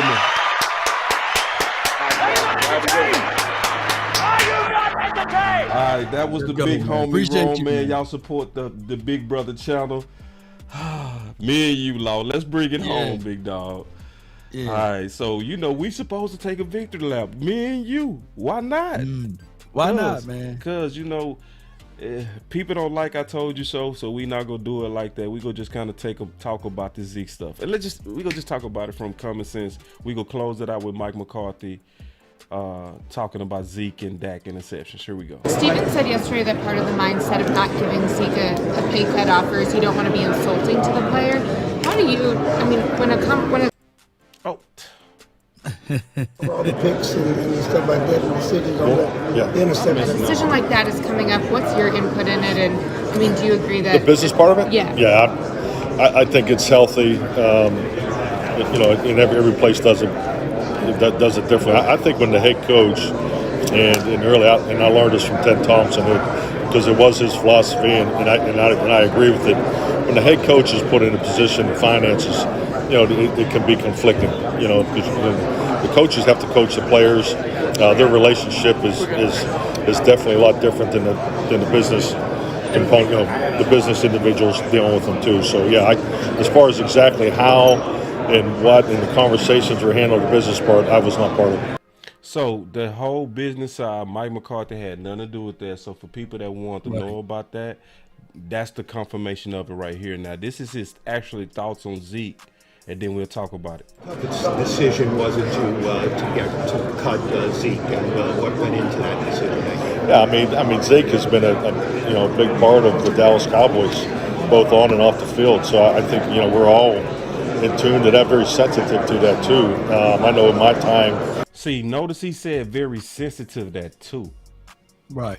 They've been moving like they very sensitive, Law. Mm-hmm. And it makes sense. They dealing with a leader. I don't think fans really understand Zeke's impact and his toughness to that team. You know what I mean? Right. Like when you go, cause see, that also confirms real quick what Steven said. Steven said, sometimes the best thing is to let them get a feel for the market. The last thing you want to do is do anything that would be insulting to a great player like Zeke. I think, to Rome's point, they are very calculated in on how they doing everything right now. They are not sloppy. Let me let it play. Then you got it, Law. In tune to that, very sensitive to that too. I know in my time, what I admired about Zeke, going back to the pandemic, when we had our meetings out into the Ford Center, and Zeke sat in the first seat, front row, and so I mean he's very coachable, a great teammate. He's loved in the locker room. So I mean, all those things factor. But I think just like anything, the financial puzzle, you're always trying to put it together and trying to build and grow your football team. So these decisions are always very difficult. Toughest decision. So what's your thoughts on that? Well, it seems as if though collectively it's two ways of it, right? Because the moment they had a chance to get rid of the said number, they gave it to Gilmore, right? They gave 21 to him and they washed their hands with it. Now 15 is still available. We're talking about numbers, right? Mm-hmm. Ezekiel Elliott on another piece of this got a chance to, or was it Stephen Jones, Zeke get a chance to test the market. Yeah. And whatever the market is rendering, he realized that this is what it is. Then he can come back with his hat in his hand and say, okay, all right, well, what are you guys willing to offer? And they probably offer him like an LVE's type of contract. Yep. And this could be, from my opinion, a situation where they bring him back after the draft. Yeah. You need bodies. We had 6 running backs Zeke's rookie year. And on top of that, when you look at Mike Solari and you think about how his run zone scheme will be in this West Coast system. They run running backs to the ground. And we're going to see what they're going to do. It's a wait and see moment. Yeah. I think that, in my opinion, I think that Zeke will be back based off of the conversation that we are hearing. And the But market. we will have to wait until after the draft, though. I think that's what they're going to do. But what's your thoughts on it? I think it depends on Zeke, because I think they want him back soon because of how they got rid of him. They got rid of him the first day of free agency that morning. See, the urgency in that was saying, in my opinion, Law, all right, man, go ahead and go start your talks. The faster you start your talks, the faster we can talk back to you. You know what I mean?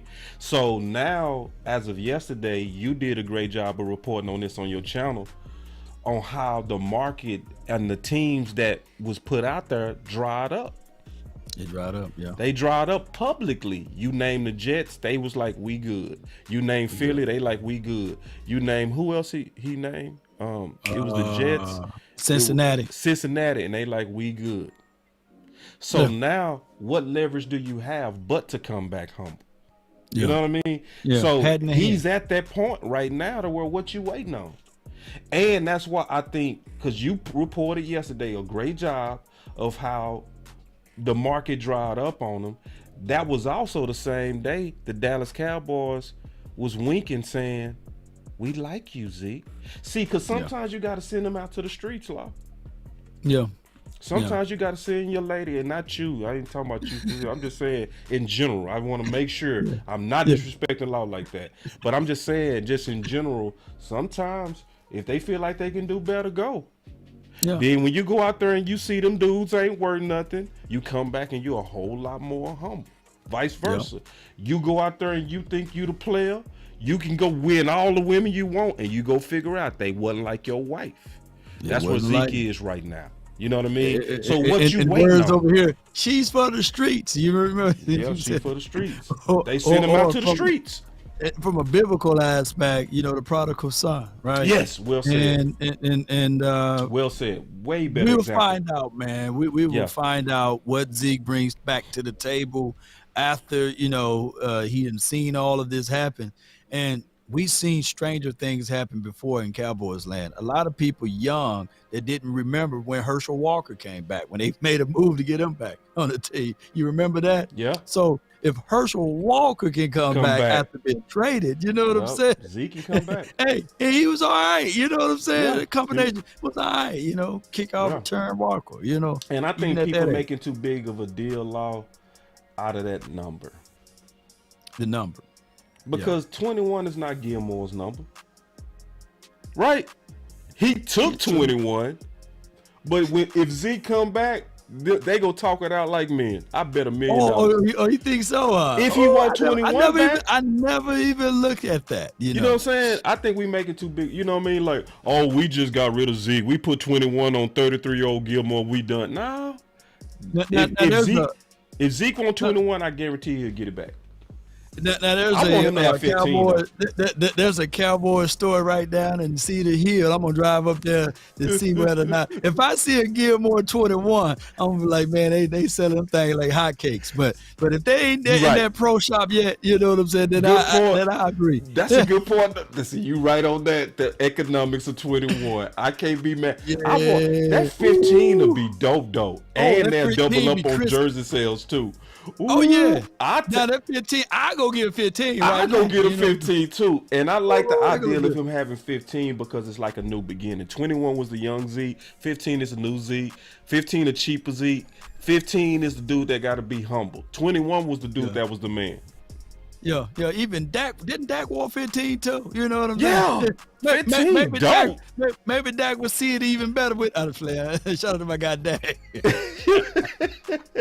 All right, can you go one more? I got one more in here, bro. Oh, man, I'm all nighter, man. You know what I'm saying? I got one more, and I think this is the one that I wish Rom could have stayed for, because he brought this up and you brought this up early. This part, listen.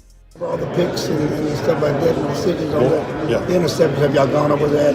Yeah, definitely. We spent some time. He was in for whatever day he was in there for.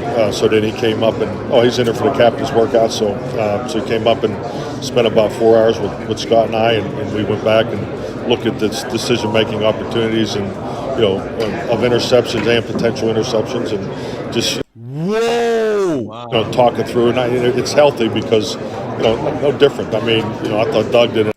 4 hours, Law. Just talking about the 15 interceptions, and they said not even just those 15, the other ones that was dropped. Ooh. True. So you mean to tell me, Law, they not serious about getting that clean? 4 hours? Clean, an interception meeting for 4 hours. Yeah, make it 8. You know what I'm saying? Yes, indeed. Make it a full day, man. 4 hours is a long time in that meeting room. You know how it is in film room. Yeah, 4 you know hours. How it is. 4 hours. Hold on. Yes, wait, let me keep going. An excellent job with the quarterbacks, but the room will be different. I mean, it's just anytime you have a new coach in there, and it'll be Scott's new opportunity too. But Brian and I will be in there pretty much full time. So getting that that landscape laid too. So we just it's pretty fluid. Speaking. You know what I picked up from there? He says, Scott told Zane would be the guy, but he said Brian Schottenheimer and him would be in there as well. I wonder if we can find clips of him saying that previously, before the year 2023. That's something to think about. Yeah. I don't really think Doug Nussmeier. I don't think them boys get along like Doug Nussmeier, Coach Mike McCarthy, and my guy Kellen Moore. I don't think that they were in that room working it out like that. Nah, I sense that too, Law. I sense it just like you sense it. I also sense anger on Mike. See, I think Mike loved football. You know what I mean? And I think he was very pissed to lose against Green Bay, to lose against the Jags, to not be the number 1 seed. He didn't put it in the public, but he pissed. See, because that's why he made that face when he said in 21, when I tried to say we need to run the ball, and he looked like, when we do like that, Law, like Law, remember I said, you know what I mean? You making the emphasis that they didn't listen to me. They didn't listen to me, and the tone was, it cost us. It did. It did. But the good news about that is you can see that it's a major emphasis on cleanup. I'm saying emphasis on cleanup. You spent, and see, that's why we had to do a whole show, in my opinion, on this final word on the owners meeting talks. Now, notice we didn't do a lot of Stephen Jones and Jerry Jones because we're not really trying to talk about propaganda in games. We wanted to talk about the guy that's talking about football, the guy that's all about football right now, the guy that's truly steering the ship. What's your thoughts on that, Lau? No. You're right. The true of steering the ship. And when you get more and more football conversation into it, it get less hypey. It get more and more bland, and it'll be just like what you thought Mike McCarthy would bring to the table, the unknown. I was watching one of your episodes, and you said Mike McCarthy is just different. Yeah, he different. He took the names off the back of the jerseys, the numbers away, and we were sitting there like, man, what is going on? You remember that? Yep. And he had tight close-up, views of the players running, and we were sitting there like we wasn't ready for that. No. He put quarterbacks in red jerseys. It hurt our eyes to see that, right?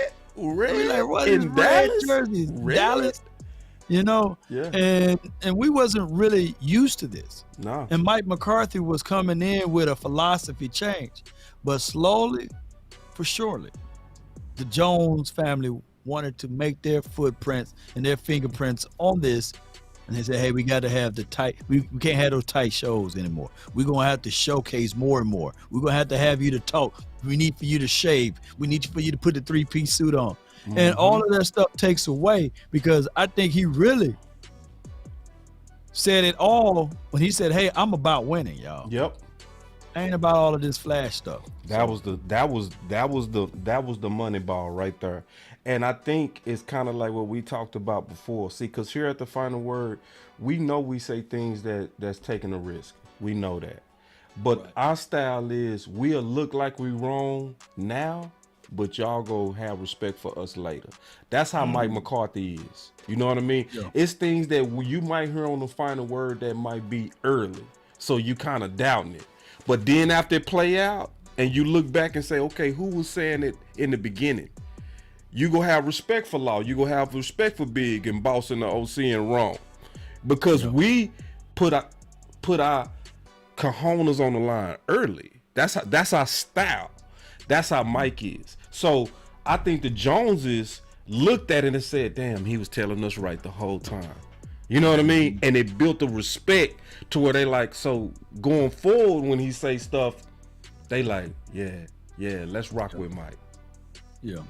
So let's get into our final word. I'm gonna start it off. So from hold on, before you go, I just gotta say this, man. One more point, man. Yeah, sure. No, it's for my guy, Coach Marv. You know, the Coach Marv in there, man. Yeah, Lord, just check this out, y'all. You know, Coach Marv had that deep.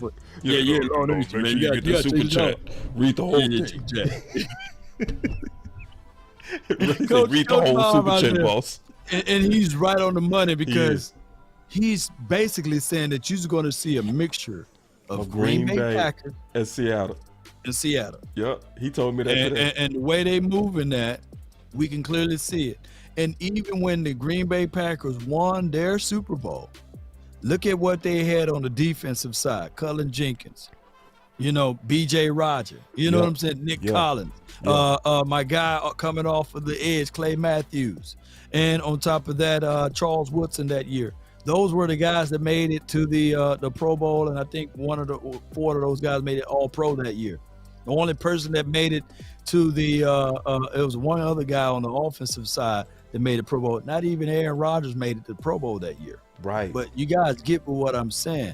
Coach Marv is on to something on how this team is being built and operated from the defense and plus the offensive side is a merger of two philosophies of two kings. Ooh. And I'm only saying this so that you guys can understand. Dan Quinn got all of his toys.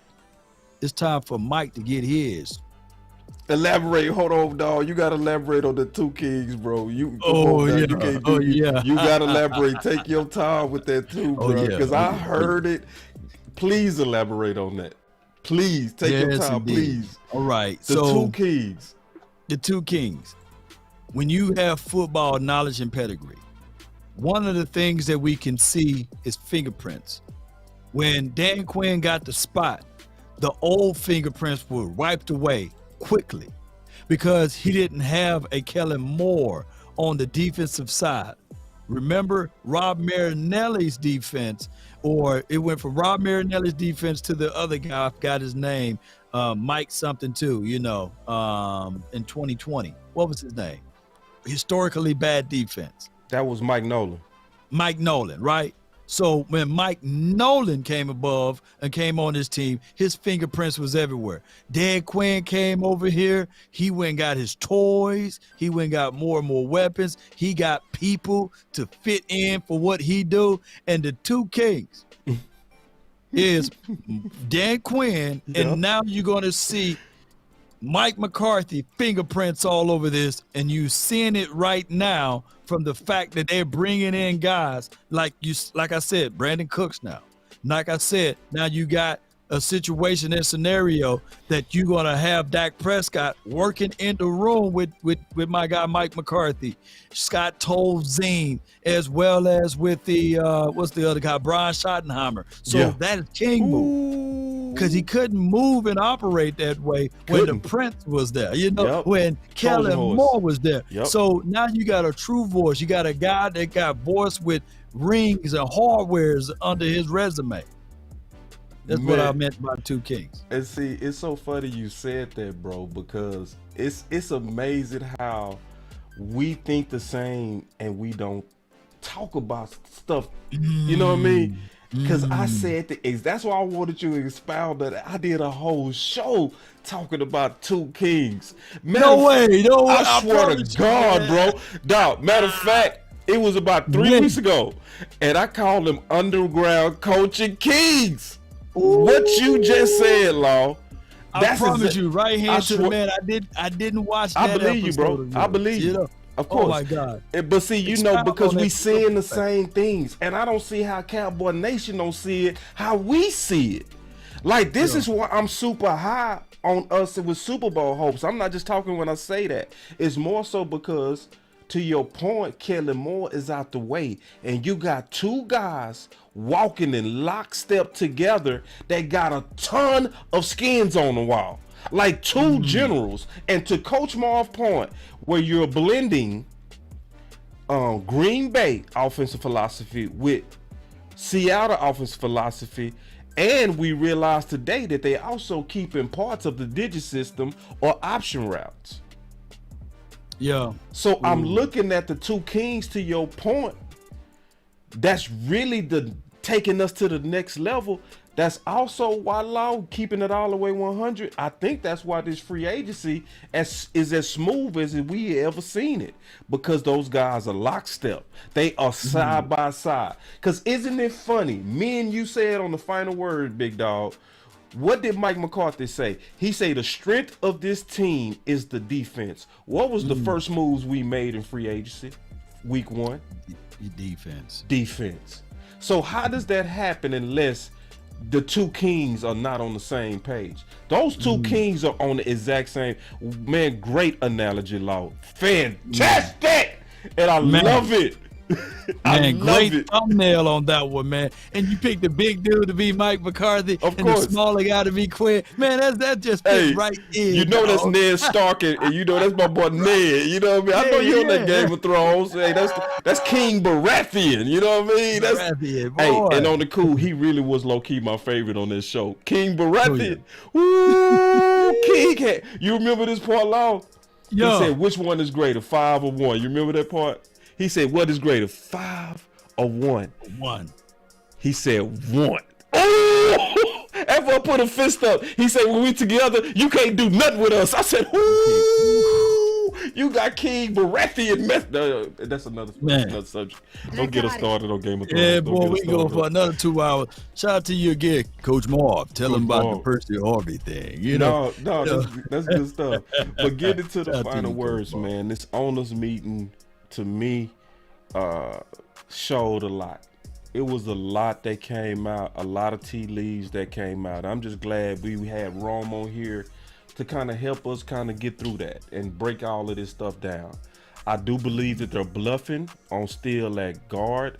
I think it's just a bluff. I'm glad that they smart enough to bluff, because guess what? When they didn't bluff, it cost us. We was talking about Dallas Goedert, and what happened? We was talking about Hurts, and what happened? He got drafted, And we got jumped for Dallas Goedert. Now we playing better poker. Mike McCarthy looked like he went in there and was like, "Why do y'all tell the whole world what you're doing?" And then Jerry like, "Hey man, we got to make this money. We make money off publicity. I like football, but hey, we got to make that publicity money. So let's go out there and tell them some lies then. Let's just go give them anything. Let's go tell them that we gonna have Terrence Steele at guard. You still go make your money, but don't tell them the truth, Jerry. You know what I mean?" And we seeing bluffing, and I'm loving it. I'm loving they moves, even though it's distracting. And I do agree with Rome. I do agree. To use his name to call Steele a swing tackle is corny. I love how Rome said that it's corny. Let me show my boy a picture again. That's mad corny. Real talk to do that. But I do get the strategic purpose of trying to throw off your guys. So I like that. I like that Mike McCarthy was clear on likely what our future is going to be. And it's just more and more confirmation that this whole Dallas Cowboy offseason is different, and it's going to make our season different. I'm now to the point where I'm going to go ahead and make my prediction that we go win 15 games. Man. That's my final word. I ain't gonna fight you with that, man. Hey, with that Kool-Aid, man, just put a little hen in mine. You know just a little bit of hen, you know what I'm saying? I said 15. Let me say 14. 15. Let me kind of take that back a little bit. Well, no. Don't move off of it, Don't man. Move because, off. Stay with the 15. You know, some right now, I know. We undefeated until we lose. I've seen it every year. 20-0, 20-0. Yeah. But 20-0. I don't like this team. I love it, man. So yeah, I got a little hand in mind. So I would tell you this right here, that the Dallas Cowboys, we are doing things differently. And so when you do things differently, it feels different, right? If you think I'm lying, sleep on the opposite side of the bed. But sometimes there's no growth and comfort, you know? So sometimes even Dr. Martin Luther King said, if you fall asleep on the floor, you don't have to worry about falling out of the bed. So sometimes it's good to sleep on the floor and make sure that, hey, you're going to work your way up from the ground up from here. And I think that the Dallas Cowboys, looking back at all of this, we're working, we're grinding. And the little few things that Jerry doing, let him do that. Somebody said, I think I was on West Coast Cowboys show just an hour ago or 2 hours ago. And he said, man, they doing more than just having a conversation in those owners meeting. They may be having something else going on. And so if Jerry Jones want to speak at the age of 80, the tender age of 80 about this team in the operation and throw people off, then throw them off, because whoever we pick in the draft with the 26 is going to be a special thing. And I can't wait, Cowboy Nation. Let's go. Let's continue to grind and shine. Y'all be sure to subscribe, share this content. We're going to throw a big old party when we hit that 100K, and I can't wait to that day, baby. Let's go. How close are you at hitting 100K, bro? Man, I'm trying to get there. My goal is to get there before the draft time for your mind. But hey, it's up to the nation, man. Y'all continue to help grow it, man. Let's help Law, man. Help Law hit that 100K, man. Everybody, y'all heard the mission. He told you loud and clear. The goal is to get there before the draft. Let's get Law to 100K before the draft, to where we can be cheap like we all are. When you got people that got birthdays right next to special holidays, they put those gifts together. So the gift that we want for the draft day is we want to just have a big old gift to where we celebrate the draft and we celebrate Law hitting 100. Is that fair, Cowboy Nation? Shouldn't we do that? Shouldn't we help get the greatest and the best and nothing but the best to 100K? It's just the right thing to do. This man will be the first fully independent Dallas Cowboys content creator to hit 100K.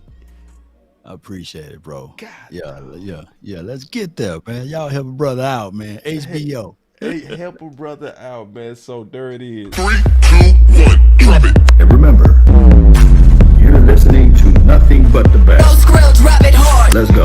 It's time to All right, that was the final word, man. And let's go, baby. Yeah, let's go.